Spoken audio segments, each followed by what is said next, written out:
खेलते बच्चों को देखना पसंद है मुझे। यहाँ बैठना ऐसे अच्छा लगता है। लाइफ में सब कुछ है, बस इस एक सुख के लिए तरसता हूँ।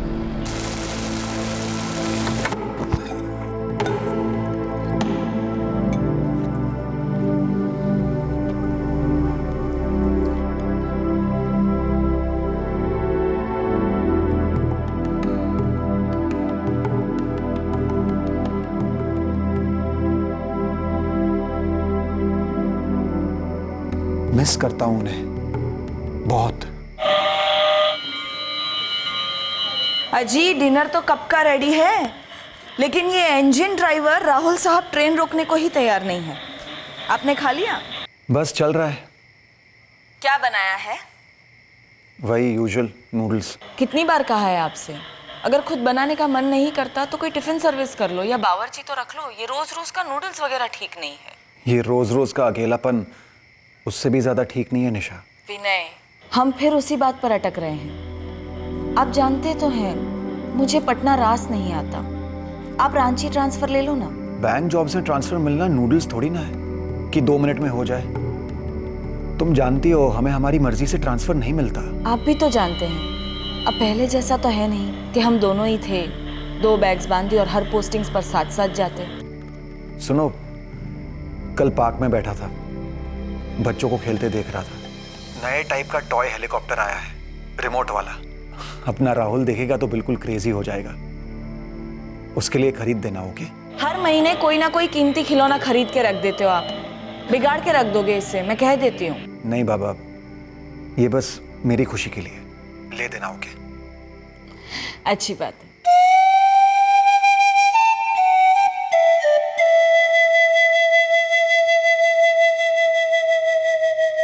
बीवी बच्चा होने की खुशी, उनसे दूर होने का दर्द, दोनों जज्बात मेरे अंदर उधम मचाते हैं। एक डर सा मंडराता है कि हमेशा के लिए दूर हो जाएंगे मुझसे। शायद दूर हो चुके हैं मुझसे।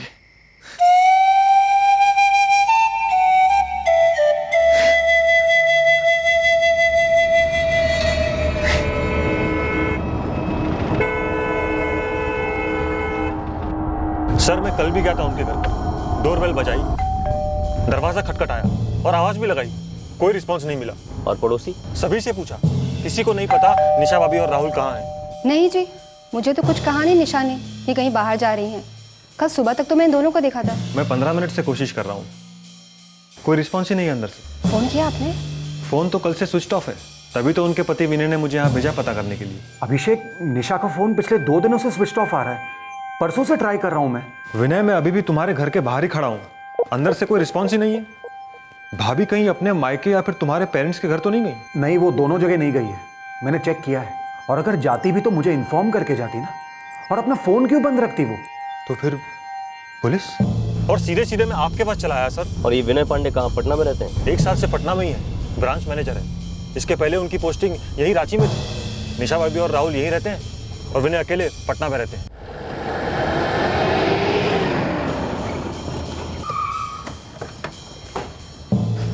सर, ये लक्ष्मण, सिक्योरिटी गार्ड, इससे भी मैंने पूछा था, इसने नहीं देखा निशा भाभी और राहुल को बाहर जाते हुए। निशा पांडे जी के घर कोई आया था क्या? नहीं साहब, कोई आया होता तो एंट्री होती।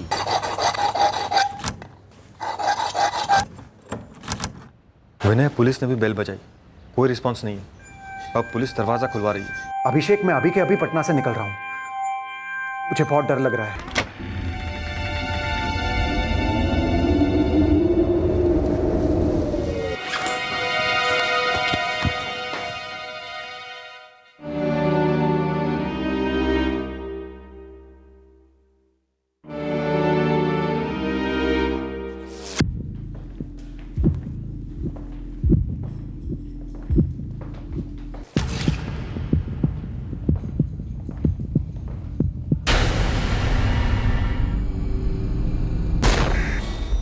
उस अभिषेक यादव को अंदर बुलाओ, सिर्फ उसे। हाँ,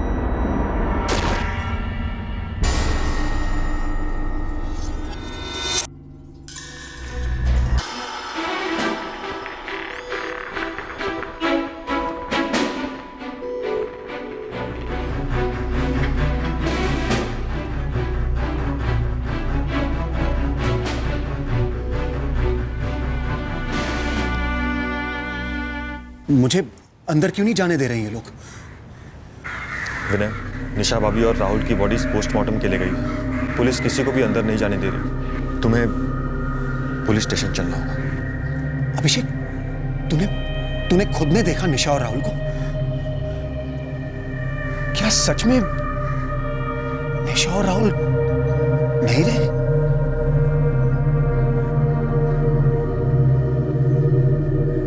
निशा का पति विनय 3 फरवरी की शाम से उसको फोन ट्राई कर रहा था, स्विच ऑफ था। 3 फरवरी की लेट सुबह मारे गए होंगे, 11 से 12 के बीच।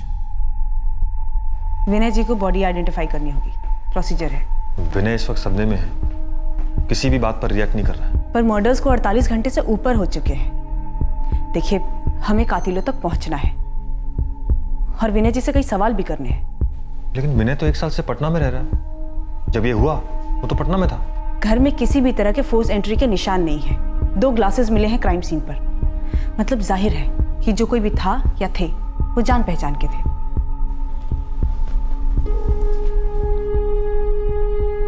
विनय, तुम्हें आइडेंटिफाई करना होगा निशा भाभी और राहुल को। रूल है।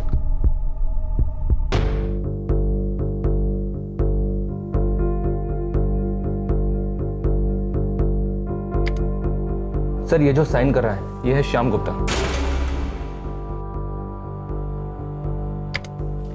और ये जो इसकी बगल में है सर, ये है जितेन कश्यप।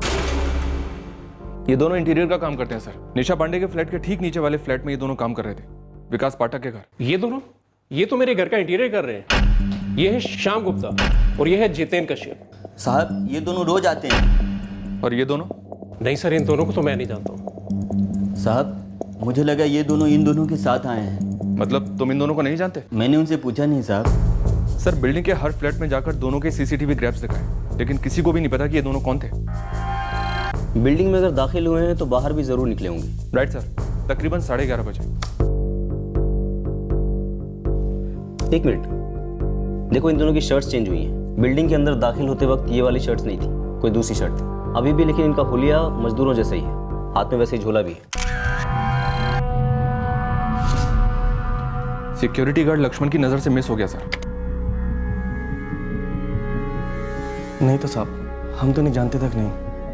ये दोनों हमारे साथ तो नहीं थे। हमने पहले इन्हें कभी नहीं देखा साहब। अच्छी तरह से देखो इन्हें, ये दोनों तुम्हारे ही पेशे के लगते हैं। शहर में पहले कभी नहीं देखा? नहीं साहब। बिल्डिंग के किसी भी दूसरे फ्लैट में ये लोग गए नहीं, बस निशा पांडे के घर गए होंगे। कोई फोर्स एंट्री एग्जिट नहीं। घर के अंदर टेबल पर पानी के 2 ग्लास। ये पकड़कर चला जा सकता है कि ये दोनों सिर्फ और सिर्फ निशा पांडे के फ्लैट में ही गए थे और मर्डर के मकसद से ही गए थे।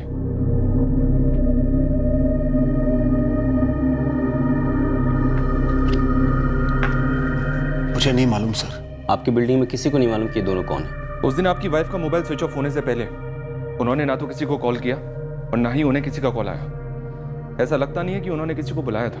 लेकिन आपके घर के अंदर टेबल पर पानी के 2 ग्लासेस मिले हैं, जिससे हम ये अनुमान लगा के चल रहे हैं कि आपकी पत्नी निशा शायद इन दोनों को जानती रही होंगी। इन्होंने आपके घर के अंदर अपनी शर्ट्स भी बदली थी। हो सकता है खून के धब्बे लग गए हों शर्ट पर। ये लोग कौन है सर? और मेरे बीवी और बच्चे को क्यों? शायद किसी ने पुरानी दुश्मनी निकाली हो। दुश्मनी? एक औरत और एक मासूम बच्चे से, वो भी ऐसे?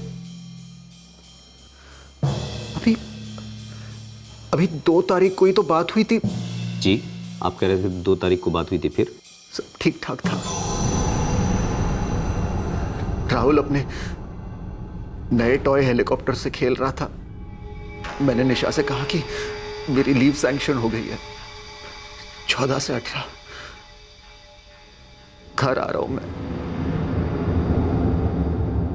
घर। विनय पांडे को हमारे बैंक में पूरे 15 साल हुए हैं। पिछले साल को ही पटना सिटी के एक ब्रांच के मैनेजर बनाए। प्रमोशन और ट्रांसफर साथ में। निशा जी और राहुल साथ में यहीं रांची में रहे? विनय यहाँ रांची की पोस्टिंग पर 3 साल पहले आया था, तब राहुल छोटा था। निशा को रांची भाग गई तो उन्होंने बच्चे का स्कूल सब यहीं करने का सोच लिया। विनय आता था महीने में पटना से। और रांची से पहले? मैडम, हमारे बैंक में असिस्टेंट मैनेजर लेवल के बाद हर 2 साल में प्रमोशन और ट्रांसफर साथ साथ ही होते हैं।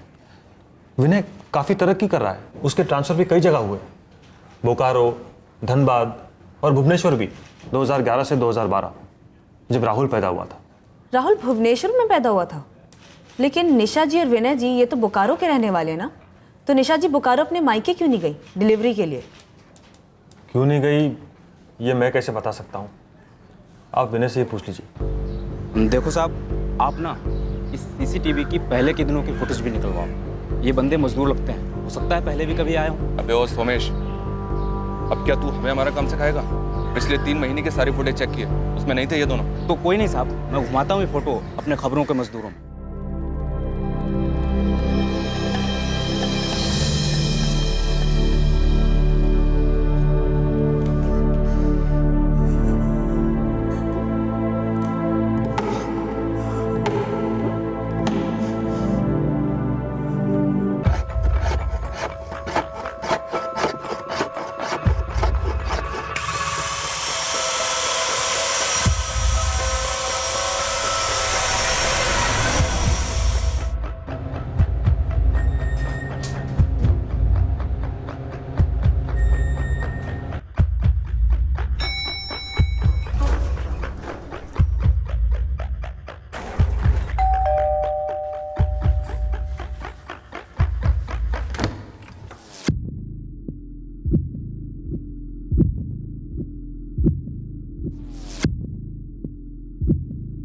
सर, फॉरेंसिक रिपोर्ट के हिसाब से ग्लासेस पर निशा पांडे के फिंगरप्रिंट्स के अलावा फिंगरप्रिंट्स के 2 और सेट मिले। सर वो निशान इन 2 हथियारों के ही होंगे।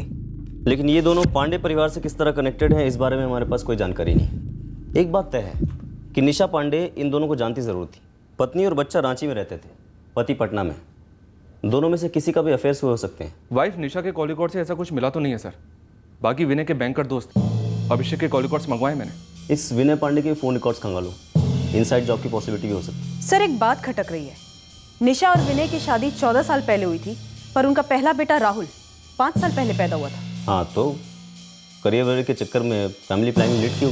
माना आजकल ऐसा काफ़ी होता है, बट सर एक और बात खटक रही है कि निशा ने अपनी डिलीवरी भुवनेश्वर में करवाई अकेले, ना वो बोकारो अपने मायके गई और ना ही ससुराल।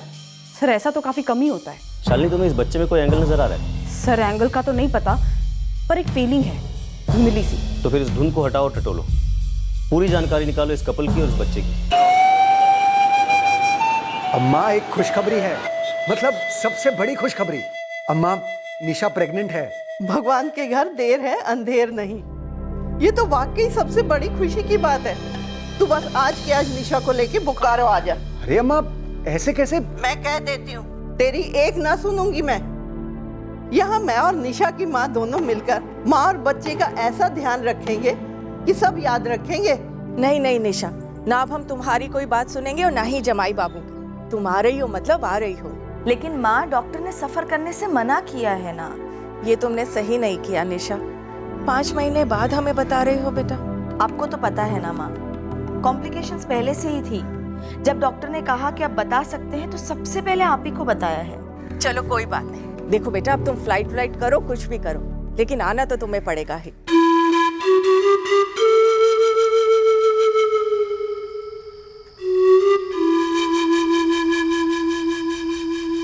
तो आप भुवनेश्वर गई गंगा जी?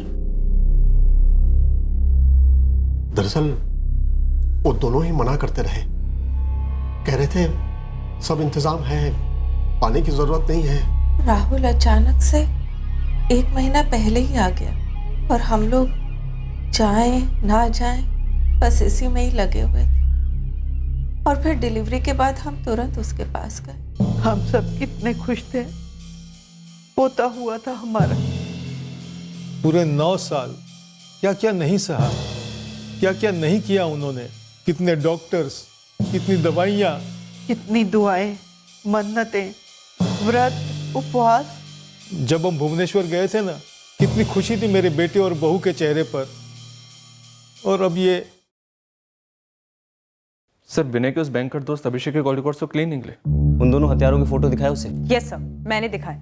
सर उसका भी यही कहना है कि वो उन दोनों को नहीं पहचानता है। अगर हर कोई यही कह रहा है कि वो नहीं पहचानते हैं, इसका मतलब ये है कि कोई है जो झूठ बोल रहा है। सर सच कहूँ तो झूठ और झोल, ये दोनों मुझे इस बच्चे की डिलीवरी को लेकर ही लग रहा है। सर देखिए, 9 साल पहले फर्टिलिटी ट्रीटमेंट्स, टेस्ट शुरू हुए, काफी फ्रस्ट्रेशन हो गया होगा। और उसके बाद निशा प्रेग्नेंट हुई। सब पूरे 5 महीने तक निशा ने ये बात किसी को नहीं बताई। सर ऐसा कैसे पॉसिबल हो सकता है? और ऊपर से डिलीवरी के टाइम ना वो अपने मायके बोकारो गई और ना ही वहां से किसी को उसने आने दिया और ना ही ससुराल वालों को। सर वो ऐसा क्यों करेगी? जैसा कि आजकल काफ़ी होता है, गर्भ किसी और औरत ने धारण किया होगा, सरोगेसी, और ये लोग इस बात को पर्सनल रखना चाहते होंगे, उन्हें दुनिया को नहीं बताना था। यस सर, बट कम से कम पेरेंट्स, माँ तो दुनिया नहीं होती ना सर, इसीलिए डाउट जा रहा है। सर मैं कोई आलोचना नहीं करना चाहता, लेकिन मुझे जो सच दिख रहा है मैं वही कहना चाहता हूँ। यही ना कि राहुल इन दोनों का बच्चा नहीं लगता। Right sir. ये बात मैंने भी नोटिस की थी जब मैंने राहुल और उसकी माँ को पोस्टमार्टम रूम में देखा था। सर मुझे लगता है ये सारा मामला कहीं ना कहीं इस बच्चे से जुड़ा हुआ है। डीप जाते हैं और पता करते हैं कि वाकई में इस एंगल में कोई सच्चाई है या नहीं। 5 साल पहले ये पांडे जोड़ा भुवनेश्वर में कहाँ रहता था, क्या हुआ था? मैडम थोड़ा नहीं, काफ़ी कुछ गड़बड़ है यहाँ पर। सब कुछ बताओ शांता। मैडम यहाँ की जय जगन्नाथ कॉलोनी में रहते थे ये विनय और निशा पांडे।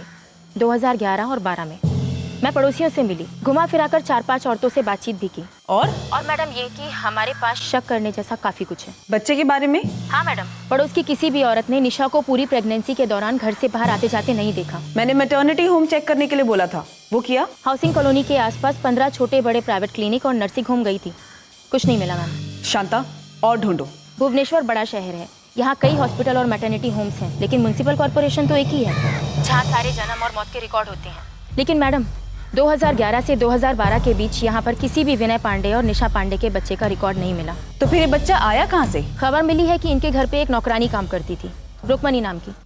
क्या इस बच्चे का राज इस डबल मर्डर का राज खोलेगा? सर इस बच्चे का जन्म एक मिस्ट्री है जरूर, लेकिन इसका डायरेक्टली डबल मर्डर से कनेक्शन होगा ये कहना इतना भी आसान नहीं है। सर हमारा ये काम कांस्टेबल शांता आसान कर रही है। सर वो उस मेड रुक्मणी के बारे में पता कर रही है। सर शायद ये बच्चा विनय और निशा का नहीं है। लेकिन इन दोनों हथियारों का क्या? ये क्या वहाँ कोई पर्सनल दुश्मनी निकालने गए थे? सर इन दोनों ने मोबाइल जेवर कुछ भी नहीं चुराया, मतलब चोरी के लिए तो बिल्कुल नहीं आए थे। एक बात तो तय है कि निशा इन दोनों को जानती जरूर थी, वरना वो दरवाजा खोलकर उन्हें घर में बिठाकर पानी क्यों पिलाती? कहीं ऐसा तो नहीं कि विनय हमसे कुछ छुपा रहा है? सर मैं चाहता हूं कि निशा और राहुल के हत्यारे पकड़े जाए और उन्हें सजा भी मिले, पर तब तक मैं इस घर में नहीं रह पाऊंगा जहां उनकी इतनी भयंकर हत्या की गई थी, वो भी सिर्फ 1 हफ्ते पहले। लेकिन इस वक्त इन्वेस्टिगेशन काफी नाजुक स्टेज पर है, इसलिए आपका शहर में होना बहुत जरूरी है। आप चाहें तो कहीं और शिफ्ट कीजिए, पर प्लीज अभी शहर मत छोड़िए।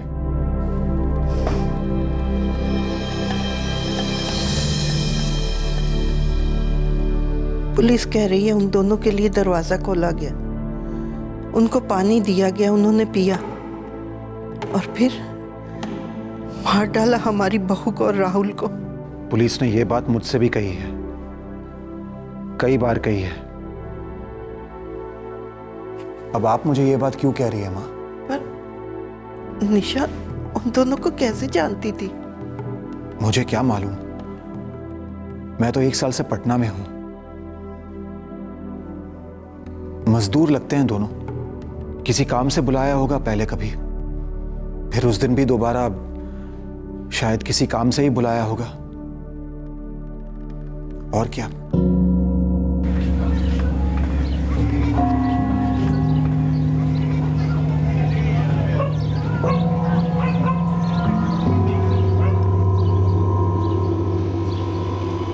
आ गई माँ। रुक्मणी, मैं कांस्टेबल शांता। जी मैडम। 5 साल पहले यहाँ विनय और निशा पांडे रहते थे, तुम काम करती थी ना उनके यहाँ? हाँ जी।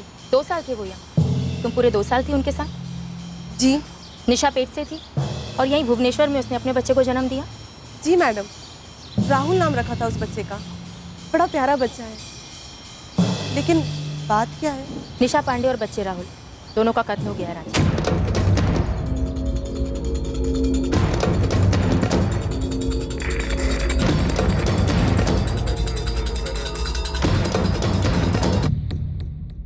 देखो रुक्मणी, जो जो जानती हो सब बता दो।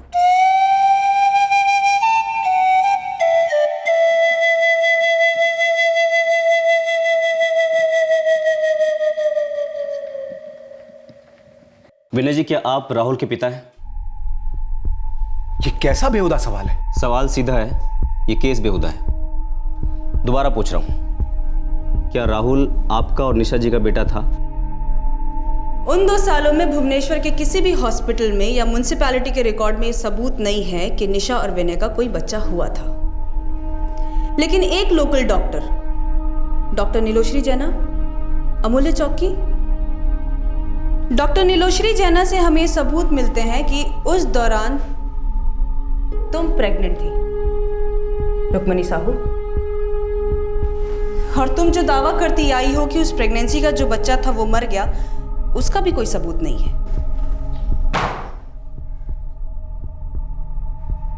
वो बच्चा मरा हुआ पैदा हुआ था मैडम। तो डेथ सर्टिफिकेट होना चाहिए ना, जो नहीं है। और तुमने हमसे झूठ बोला कि निशा प्रेग्नेंट थी, बल्कि तुमने हमें ये नहीं बताया कि तुम प्रेग्नेंट थी। देखो रुक्मणी, हमें पूरा शक है कि निशा का राहुल दरअसल तुम्हारा बच्चा है। और अब जब निशा और राहुल दोनों का मर्डर हो चुका है और तुमने हमें सच नहीं बताया ना, तो हम ये मान कर चलेंगे कि निशा और राहुल के कत्ल में तुम्हारा भी हाथ हो सकता है। तो सोच लो।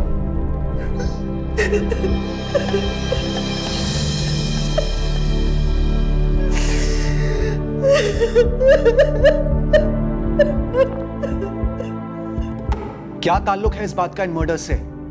विनय जी, हर चीज का हर चीज के साथ ताल्लुक होता है, और इन्वेस्टिगेशन में हर ताल्लुक के बाल की खाल निकाली जाती है, तब जाके सच्चाई सामने आती है। फिलहाल मुझे सिर्फ ये सच जानना है कि मेरी बीवी और बच्चे को किसने मार डाला। और मुझे आपके झूठ के पीछे का सच जानना है। आपने क्यों नहीं बताया कि राहुल आपका और निशा जी का बायोलॉजिकल बच्चा नहीं है? ये क्या बात कर रहे हैं आप? विनय जी, बात को घुमाने या छुपाने से कोई फायदा नहीं है। हम लोगों ने राहुल की बायोलॉजिकल मदर को ट्रेस कर लिया है, भुवनेश्वर में, रुक्मणी साहू। आप मुझे ये बताइए कि क्या आपने राहुल को रुक्मणी से 3 लाख रुपए में खरीदा था? मैं अपने बच्चे को बेच कैसे सकती हूँ साहब? नहीं रुक्मिणी, हम तुम्हारा बच्चा खरीद नहीं रहे हैं, हम बस तुम्हारे बाकी 2 बच्चों की परवरिश के लिए एक छोटी सी गिफ्ट दे रहे हैं, मतलब मदद कर रहे हैं तुम्हारी। देखो रुक्मणी, जगन्नाथ ने तुम्हें 2 सुंदर और स्वस्थ बच्चे दिए हैं।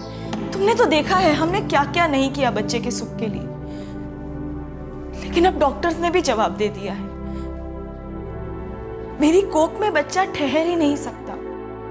रुक्मिणी, हम इस बच्चे को पूरी तरह से अपना लेंगे, उसे सबसे अच्छी परवरिश देंगे, उसकी हर मांग पूरी करेंगे। ये मेरा वादा है तुमसे।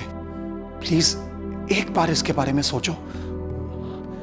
हाथ जोड़ता हूं तुम्हारे आगे, प्लीज। मेरा पति दिहाड़ी मजदूर है मैडम। जिस दिन काम मिला उस दिन 4 पैसे घर आते हैं। मैं घर कामों से उस बच्चे को उतनी अच्छी परवरिश नहीं दे पाती जो वो लोग देने के लिए तैयार थे। और वो 3 लाख भी देने को तैयार थे। ना ना मैडम, मैंने पैसे के लिए नहीं बेचा था अपने बच्चे को। मैंने बस सोचा कि मेरे बाकी के 2 बच्चों को 2 मुट्ठी और चावल मिलेगा, बस। जगन्नाथ की कसम, मैंने पैसे के लिए नहीं भेजा था उसको। गोद लेने का प्रोसीजर लंबा होता है, ऊपर से हम किसी को बताना नहीं चाहते थे कि राहुल हमारा खून नहीं है, खुद राहुल को भी नहीं। ये राज सिर्फ निशा और मेरे बीच रहने वाला था। मैं पागलों की तरह तरसता था दोनों के लिए। हर पल यही सोचता था कि काश वो दोनों मेरे साथ पटना में होते। इतने सपने देखे थे मैंने उन दोनों के लिए, लेकिन आज वो दोनों मेरे लिए सपना बन गए। एक भयंकर सपना। क्या ये भयंकर सपना आप ही ने रचा था विनय पांडे? क्या कहा आपने? क्या निशा और राहुल का कत्ल आपने करवाया? आपकी हिम्मत कैसे हुई मुझसे ये बात पूछने की? मैनेजर साहब, हमारी हिम्मत को साइड में रखिए। आप सिर्फ सवालों के जवाब देने की हिम्मत जुटाइए। आप इतना घिनौना इल्जाम मुझ पे कैसे लगा सकते हैं? क्योंकि हरकत ही इतनी घिनौनी हुई है। नहीं, देखिए विनय जी, ये दोनों हत्यारे कोई अजनबी नहीं थे। शायद निशा जी इनको जानती थी। कैसे जानती थी? मुझे कैसे पता? मैं तो पटना में था ना। तो पटना से सुपारी दी होगी, भेज दिया होगा उन दोनों को निशा और राहुल का कत्ल करने के लिए। ये कोई रॉकेट साइंस तो नहीं है ना? हमें सिर्फ ये जानना है कि ये रॉकेट फायर क्यों हुआ, कौन सा ऐसा कारण था जिसकी वजह से आपने इतना बड़ा और भयंकर कदम उठाया और अपनी पत्नी के साथ साथ उस मासूम बच्चे को ही मार डाला, जो भले ही आपका खून ना हो, लेकिन एक 5 साल का मासूम बच्चा तो था। Shut up, just shut up, okay? दोबारा कभी ये बात मुझसे मत कहिएगा कि वो मेरा बच्चा नहीं था। अरे आपको हमारी एक प्राइवेट बात क्या पता चल गई कि राहुल को हमने गोद लिया था, तो अब आप ये कहेंगे कि राहुल मेरा बच्चा ही नहीं था? मारा क्यों विनय पांडे? नहीं मारा, अपनी जान से ज्यादा प्यार करता था मैं दोनों को। क्या सिर्फ पैदा करने से बच्चा अपना हो जाता है? बच्चे की परवरिश जरा भी मायने नहीं रखती है क्या? मारा क्यों? आप जैसे लोग ना, जिनके आसानी से बच्चे हो जाते हैं, हम जैसे लोगों का दर्द कभी नहीं समझेंगे। वो 9 साल टॉर्चर थे हमारे लिए, लेकिन सिर्फ हम दोनों का प्यार हमारी ताकत थी। निशा और मैंने हर दर्द एक साथ झेला, हरदम मौजूद थे एक दूसरे के लिए। उन सारी टेस्ट के दौरान, उन सारे मन्नतों के दौरान, मंदिर, दरगाह, हॉस्पिटल्स, लेबोरेटरीज के चक्कर काटे हमने एक दूसरे को कसकर पकड़कर। उन 9 लंबे सालों के बाद हमारी जिंदगी में राहुल आया। इम्पॉसिबल। विनय को मैं पिछले 15 सालों से क्लोजली जानता हूँ। पटना पोस्टिंग के बाद भी उसके काम में कोई कमी नहीं आई।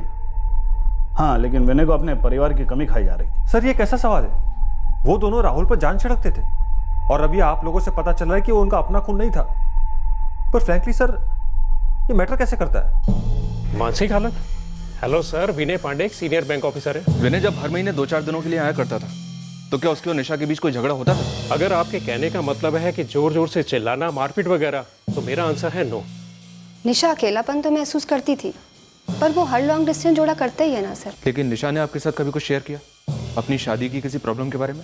कभी नहीं। दरअसल उनके बीच बहुत प्यार था, जो अक्सर बच्चा आ जाने के बाद जोड़ों के बीच कम हो जाता है। तो बच्चे को लेकर कोई खटास? बच्चे को लेकर खटास? सर क्या बात कर रहे हैं आप?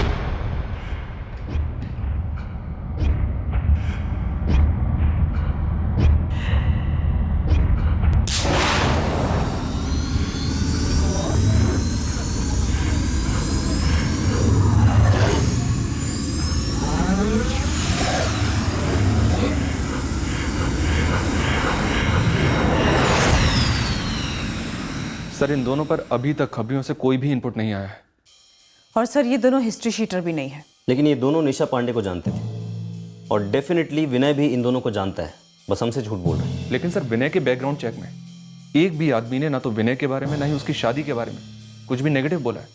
दरअसल इन दोनों की जिंदगी काफी सेटल थी। बैंक की टॉप सैलरी है सर, बोकारो में एक फ्लैट है, यहाँ रांची में एक कार है, पटना में एक कार है। मतलब अगर इसे ऊपर से देखने जाएं तो इस परिवार में काफी खुशहाली दिखती है सर। और सर मैंने इस विनय और निशा के फोन रिकॉर्ड्स को 10 बार खंगाला, किसी भी तरह के अफेयर की कोई बू भी नहीं आई, ना ही पति की और ना ही पत्नी की। तो फिर क्या है? ऐसा कौन सा एंगल है जो हमसे मिस हो रहा है? निशा की बॉडी पर गहने इंटैक्ट, कबर्ड में से कोई सामान चोरी नहीं हुआ, बस माँ और बेटे का गला काटा है। लेकिन उसके पहले दोनों हत्यारों ने पानी पिया, जो कि बिल्कुल भी पेशेवर नहीं है। अगर होते तो ए, मोडस ऑपरेंडी कुछ अलग होती, और बी, घर का सारा कीमती सामान चुरा कर ले जाते, ताकि हमें लगे कि ये केस रॉबरी का मर्डर का है। और मोस्ट इम्पॉर्टेंटली निशा उन दोनों को जानती थी, वरना वो घर का दरवाज़ा खोलकर उन्हें घर में बिठाकर पानी क्यों पिलाती? राहुल, पापा ने क्या कहा था? ये हेलीकॉप्टर गार्डन में चलाने के लिए है, घर पर नहीं। अगर क्रैश हो गया तो दूसरा नहीं मिलेगा।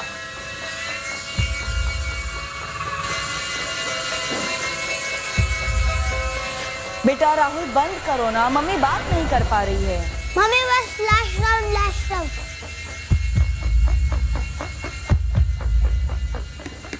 निशा को कोई आइडिया नहीं होगा कि उस पर अटैक होने वाला है, और अब बच्चा तो खैर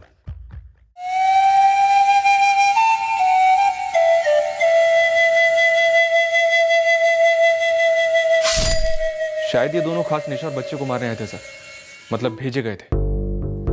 सर मैंने भुवनेश्वर में राहुल की बायोलॉजिकल मदर रुक्मणी और उसके हस्बैंड, इन दोनों का बैकग्राउंड चेक कराया। सर सीधे साधे लोग हैं, 2 वक्त का खाना भी बड़ी मुश्किल से मिलता है। तो सर खुद के पैदा किए बच्चे को मरवाने के लिए किसी पेशेवर हत्यारे को कैसे हायर करेंगे, और क्यों? लेकिन पता नहीं क्यों मेरे शक की सुई इस विनय पांडे पर जाके अटक गई है। लेकिन सर उसके खिलाफ तो हमारे पास एक सुई जितना भी सुराग नहीं है। वही तो।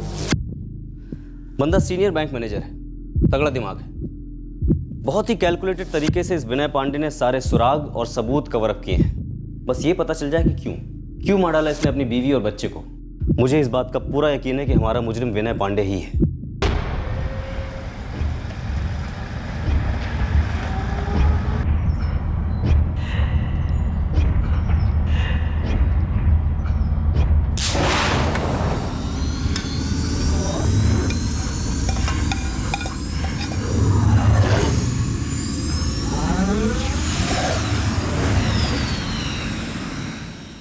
ये अकेलापन मुझे अकेला ही नहीं छोड़ता है निशा।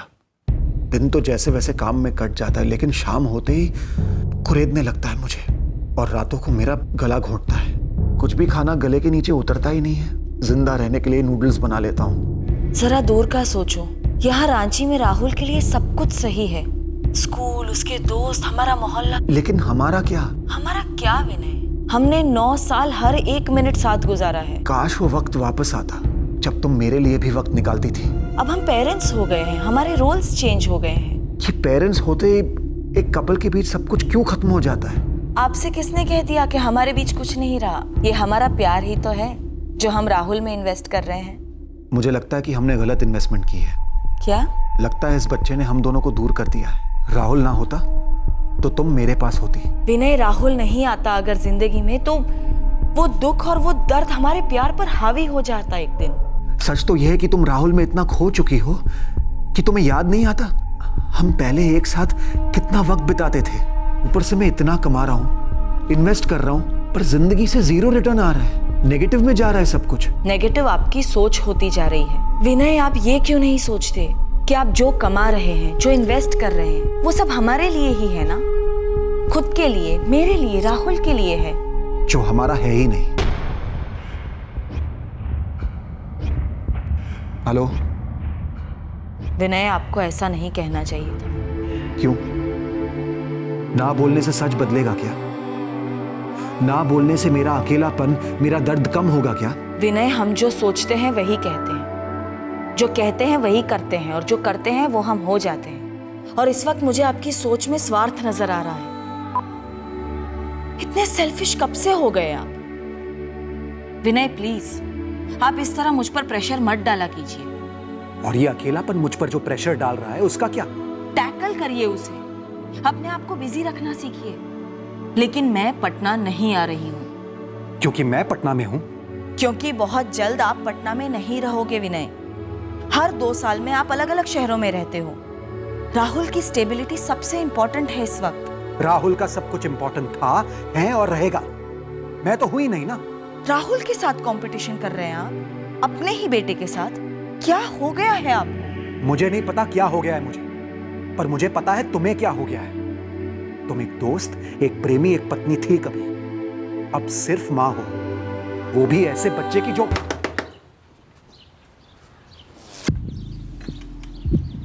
प्रणाम साहब। ये क्या बात कर रहे हैं साहब? खुद का बीवी और बच्चे को। सब ठीक तो है ना साहब? क्या ठीक है क्या नहीं ये जानना तुम्हारा काम नहीं है। 4 लाख दे रहा हूं, मेरा काम हो जाना चाहिए। कहाँ करना है साहब? कब करना है? रांची, एड्रेस दे रहा हूं। लेकिन तुम दोनों मुझे एक बार भी फोन नहीं करोगे, ना ही मैं तुम्हें फोन करूंगा। ये रहे आधे पैसे, बाकी काम हो जाने के बाद यहीं पे तैयार रखूंगा। जीवन, सुरेश, दोनों यहाँ पर अचानक? मैडम, वो रांची आए थे किसी काम से, तो विनय बाबू से पता चला कि आप और बबुआ यहीं रहने आए हैं, तो हम सोचे आपसे मिल आते हैं। कोई फर्नीचर का काम वाम हो तो बता दीजिए। फर्नीचर का तो अभी कोई काम है नहीं, पर इतनी दूर से आए हो, चाय नाश्ता करके जाना। आ जाओ, अंदर आ जाओ।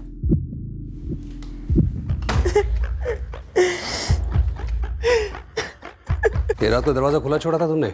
हाँ साहब, गलती से कल बंद नहीं किए थे। लेकिन तुम भी तो अंदर सोए थे, तुम्हें कोई आवाज सुनाई नहीं दी? नहीं ना साहब, कुछ भी सुनाई नहीं दिया। सुबह उठे तो देख के जीजा पर सुरेश ऐसा मारा पड़ा हुआ है।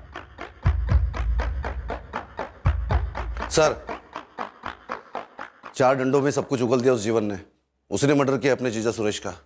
चल बता, क्यों मारा अपने जीजा सुरेश को तूने? जीजा है तो क्या हुआ? कुछ भी करेगा। चीटिंग कर रहा था हमारे साथ, हमारा पैसा नहीं दे रहा था साहिब। कितने पैसों की लड़ाई थी जो कीमत तूने उसकी जान लेके वसूली? बहुत सारा पैसा था। कितना? एक। क्या 1 लाख? तूने अपने जीजा को 1 लाख उधार दिया था? देखो जीवन, दिमाग ना चाटो, हम कह रहे हैं तुम्हारा हिस्सा मिलेगा। साहब ने पूरा पैसा दिया था तुम्हारे हाथ में, तुम हमको दिए हो 1, बाकी का हिस्सा चाहिए अभी का अभी। अभी का अभी लगा रखा है। हम बोले हैं ना कि हम 1 रखा हूँ, बाकी का 2 कहीं लगाया है। जब आएगा तो मिल जाएगा तुम्हारा 1। तो जहाँ लगाया हो वहाँ के ब्याज में से दोगे आधा हिस्सा? नहीं दोगे।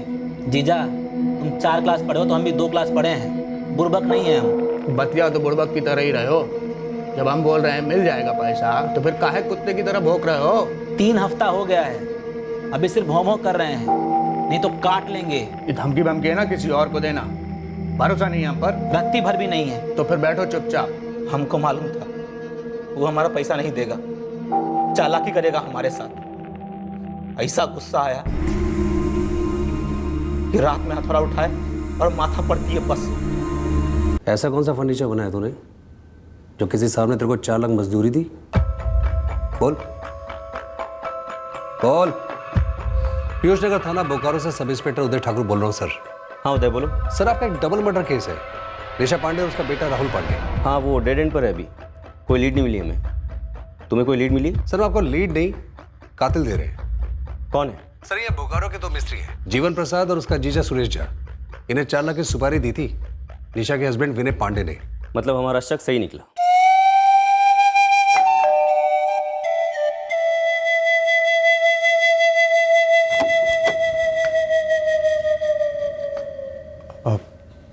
जी कुछ पता चला? बिल्कुल पता चला विनय जी, लेकिन दोनों में से सिर्फ एक पकड़ा गया है। जीवन प्रसाद ने सुरेश झा का मर्डर कर दिया 4 लाख के बंटवारे के लिए।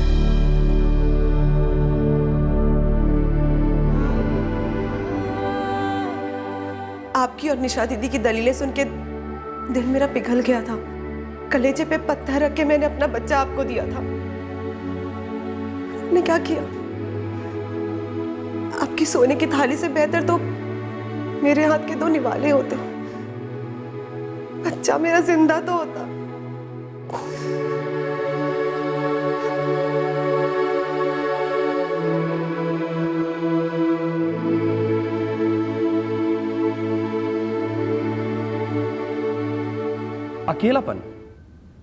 अकेलापन भी कोई मोटिव होता है मर्डर का? उसे लगा कि गोद लिया हुआ बच्चा उसके और उसकी पत्नी के बीच आ रहा है। आर यू श्योर कोई और कारण नहीं था?